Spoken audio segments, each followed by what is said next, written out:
Téhéran semble avoir choisi de ne pas escalader le conflit avec Israël. La République islamique, confrontée en même temps à d'importantes difficultés économiques, essaie de minimiser l'importance des attaques de l'État hébreu. Les médias d'État à Téhéran ont rejeté le sérieux des frappes aériennes israéliennes de samedi, même s'ils ont reconnu la mort de 4 soldats, qu'ils ont dit avoir perdu la vie en défense du pays.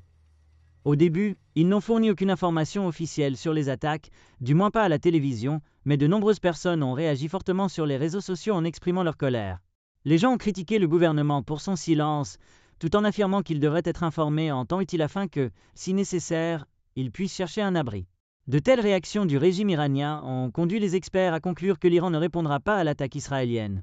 Ils pensent que les bombardements seront considérés comme une représaille à l'attaque massive de missiles de l'Iran contre Israël au début de ce mois, et qu'il sera tenté de s'en tenir à cela, malgré le partage de la conviction que la frappe israélienne n'était pas seulement une représaille symbolique.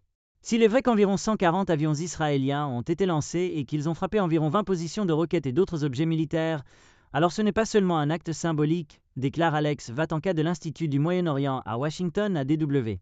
Selon lui, Israël a atteint son objectif et les États-Unis, quant à eux, ne souhaitent pas d'escalade supplémentaire.